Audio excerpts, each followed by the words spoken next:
श्री स्वामी समर्थ. तुम्हा सर्वांचं माझ्या चॅनलमध्ये मनापासून स्वागत आहे. तर बघा, मकर संक्रांतीला सुगडांची पूजा केली जाते. काळ्या आणि तांबड्या रंगाच्या मातीच्या सुगडांची पूजा करण्याची प्राचीन परंपरा आहे. पण त्यांना सुगड का म्हणतात? वास्तविक पाहता सुगड हा शब्द अपभ्रंश होऊन आला आहे. सुघड या शब्दाचा तो अपभ्रंश होत सुगड म्हणजे सुघटित असा घट. या घटात शेतात बहरलेले नवे धान्य ठेवून त्यांची पूजा करण्याची प्रथा आहे. हे सुगड आपण आणल्यानंतर स्वच्छ पुसून घ्यायचे आहे, कारण यामध्ये आपल्याला खाण्याच्या वस्तू भरायच्या असतात, ज्यांना आपण ववसा म्हणतो. हे सुगड आपल्याला कधीही पाण्याने धुवायचे नसतात, कारण कोऱ्या खणांचीच पूजा केली जाते. अशा प्रकारे आपल्याला सुगडांची पूजा कशी करायची आहे, त्यानंतर त्या सुगडांचं म्हणजेच त्या बोडक्यांचं, त्या खणांचं आपल्याला काय करायचं आहे याबद्दलची संपूर्ण माहिती मी तुम्हाला आजच्या व्हिडिओमध्ये सांगणार आहे. व्हिडिओ पूर्ण बघा, जेणेकरून तुम्हाला संपूर्ण माहिती मिळेल. जर तुम्ही चॅनलवर नवीन असाल तर चॅनलला सबस्क्राईब करायला मात्र विसरू नका आणि व्हिडिओला लाईक करायला मात्र विसरू नका. तर बघा, प्रत्येक महिन्यात सूर्याचे जे राशी परिवर्तन होते त्याला संक्रांत असे म्हणतात. वर्षभरात एकूण 12 संक्रांती येतात. अशा प्रकारे प्रत्येक महिन्यात एक संक्रांत असते, परंतु मकर संक्रांतीला काही खास महत्त्व आहे. या दिवशी सूर्य धनु राशीतून मकर राशीत प्रवेश करतो. यामुळे या सणाला मकर संक्रांती असं म्हटलं जातं. तर मकर संक्रांत हे 14 तारखेला साजरी केली जाणार आहे. महाराष्ट्रामध्ये हा सण 3 दिवसात साजरा केला जातो. पहिल्या दिवशी येते ती भोगी, दुसऱ्या दिवशी संक्रांत आणि तिसऱ्या दिवशी येते ते किंक्रांत. यावर्षी 2026 मध्ये मकर संक्रांती 14 जानेवारी रोजी साजरी होईल. संक्रांत हे दुपारी 3:13 सूर्य मकर राशीत प्रवेश करेल, तर पुण्यकाल जो आहे तो दुपारी 3:06 ते संध्याकाळी 5:50 पर्यंत सुमारे 2 तास 32 मिनिटांचा आहे. आणि महापुण्यकाल दुपारी 3:13 ते 4:48 पर्यंत सर्वोत्तम वेळ आहे. स्नानाला, दानाला, पूजासाठी हा वेळ सर्वोत्तम मानला गेला आहे.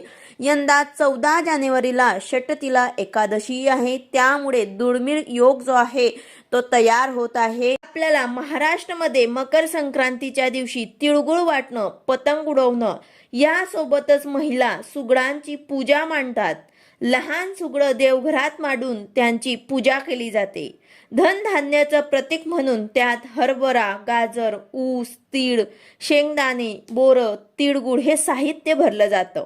तर हे सुगड तुम्हाला मकर संक्रांतीच्या काळात बाजारात मिळून जातील. काळ्या किंवा तांबड्या रंगाचे सुगड असतात. तर तुमच्याकडे ज्या प्रकारचे सुगडांची पूजा केली जाते ते तुम्हाला आणायचे आहे.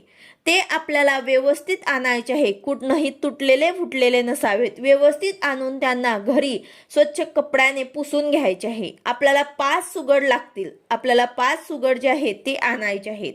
यानंतर एका पाटावर किंवा चौरंग मांडून हे सुगडांची आपल्याला त्यावरती पूजा करायची आहे. तर पाटाभोवती आपल्याला छान रांगोळी काढायची आहे. त्यानंतर आपल्याला पाटावर ते लाल किंवा तांबड्या रंगाचे वस्त्र टाकून त्यावर तांदूळ किंवा गहू ठेवायचे आहे आणि त्यावर सुगड मांडायचे आहे. सुगड मांडण्याआधी त्यांना हळद कुंकू ओले करून त्यांना उभ्या रेषा लावून सजवायचे आहे. हरभरा, गाजर, ऊस, तीळ, शेंगदाणे, बोरं, तिळगुळ, गव्हाच्या लोंब्या हे सर्व साहित्य सुगडात घालायचे आहे. त्यानंतर सुगडांवरती अक्षता, फुलं, हळदी कुंकू वाहून मनोभावे नमस्कार करायचा आहे. तिळाचे लाडू आणि हलव्याचा नैवेद्य दाखवायचा आहे. काही ठिकाणी विशेषतः कोकणात काळ्या सुगडांवर लाल सुगड पालथे ठेवण्याची पद्धत आहे. अन्यत्र काळं सुगड मोठं खाली ठेवून त्यावर लाल ठेवून दोन्हीत वाण भरतात आणि सुगडांवरती हळदी कुंकू, फुलं, अक्षता वाहून मनोभावे नमस्कार करायचा आहे. तसेच बऱ्याच ठिकाणी या सुगडांना धागा सुद्धा बांधण्यात येतो. तर लाल पिवळा धागा किंवा पांढरा धागा त्याला हळदी कुंकू लावून तो धागा आपण सुगडांना बांधायचा आहे. तर तुमच्याकडे जशी पद्धत असेल तशा प्रकारे तुम्हाला सुगडांची पूजा करायची आहे. तसेच या पूजेमध्ये एखादी गोष्ट जर तुम्हाला नाही मिळाली, एखादी भाजी जर तुम्हाला नाही मिळाली किंवा एखादी भाजी जर तुमच्याकडे नसेल तर काहीही हरकत नाही. ज्या भाज्या तुमच्याकडे आहेत त्या भाज्या घालून तुम्हाला सुगडांची पूजा करायची आहे आणि देवांना ते अर्पण करायचं आहे. जर तुमच्या घरामध्ये 1 किंवा 2 किंवा 3 अशा महिला असतील तर प्रत्येकीने 5-5 असे वेगवेगळे सुगड आणायचे आहे आणि 5-5 वेगळे सुगड मांडून त्यांची पूजा करायची आहे। तर बघा, काही ठिकाणी यांना सुगड तर काही ठिकाणी यांना बोडके किंवा खण अशा बऱ्याच नावांनी ओळखल्या जाणाऱ्या सुगडांची आपल्याला अशा पद्धतीने पूजा करायची आहे। तसेच आता या सुगडांचं काय करायचं तर बघा, संक्रांतीच्या दिवशी तिळाला आणि गुळाला अनन्यसाधारण असं महत्त्व आहे। तर आपल्याला या सुगडांवरती प्रत्येक सुगडावरती थोडे थोडे तीळ आणि थोडे थोडे गुळ जे आहे ते आपल्याला सर्वत्र टाकायचे आहे। यानंतर तिळगुळ नैवेद्य सुद्धा आपल्याला दाखवायचा आहे किंवा मग तुमच्या घरामध्ये जे काही पदार्थ गोडधोड पदार्थ बनवले जाणार ते तुम्हाला नैवेद्य म्हणून दाखवायचे आहे। आता काही भागांमध्ये पुरणाची पोळी बनवली जाते तर तो तुम्हाला नैवेद्य दाखवायचा आहे। तसेच हे वाण असतं तर या वाणाला उघडं कधी ठेवायचं नसतं, आपलंच आपल्याला वाण झाकायचं असतं। कधीही आपण वाण देतो तर ते झाकून देतो। याचा अर्थ असा असतो की माझ्या संसारात धनधान्य समृद्धी कशाचीही कमतरता पडू नये व माझ्या सुखी संसाराला कोणाची वाईट नजर लागू नये, यासाठी याला झाकून ठेवायचं असते। पूर्ण दिवसभर आपल्याला पूजा झाल्यानंतर याला झाकून ठेवायचं आहे।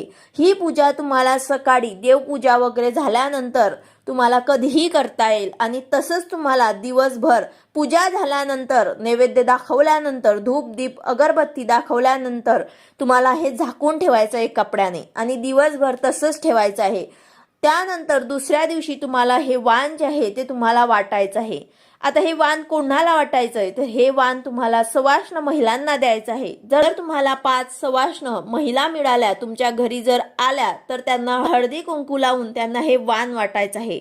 पण बऱ्याच ठिकाणी आता शहरांमध्ये कोणी कोणाच्या घरी जात नाही, तर त्यासाठी आपल्याला हे वाणाचं काय करायचं तर हे वाण आपल्याला एक जे आहे ते आपल्या देवघरातच आपल्या कुलदेवी समोर ठेवायचं आहे। त्यानंतर दुसरं सुगड जे आहे ते आपल्याला तुळशी मातेजवळ ठेवायचं आहे। तुळशीला हळदी कुंकू वाहून धूप दीप दाखवून तुळशी मातेकडे ठेवायचं आहे। यानंतर 3 सुगड तुम्हाला महिलांना द्यायचे आहे किंवा मग मंदिरात जायचं आहे आणि तिथे जर महिला असतील तर त्यांच्या ओटीमध्ये तुम्हाला हळदी कुंकू लावून त्यांच्या ओटीत ठेवायचे आहे, त्यांच्या ओटीत द्यायचे आहे। यानंतर जे देवघरात आणि तुळशीजवळ जे आपण सुगड ठेवलं आहे त्यातल्या भाज्या ज्या आहेत त्या आपण खाऊ शकतात किंवा मग तुम्ही गाईला सुद्धा खाऊ घालू शकतात। तर अशा प्रकारे आपल्याला जे भाज्या आहेत ते आपण खाऊ शकतात किंवा मग गाईला सुद्धा खाऊ घालू शकतात। तर अशा प्रकारे आपल्याला या सुगडांची पूजा करायची आहे आणि हा मकर संक्रांतीचा सण जो आहे तो आनंदाने उत्सवाने सर्वांनी एकत्र होऊन साजरा करायचा आहे। व्हिडिओ आवडला असेल तर लाईक करा, शेअर करा, सबस्क्राईब करा। भेटूया अशाच नवीन व्हिडिओ सोबत। श्री स्वामी समर्थ।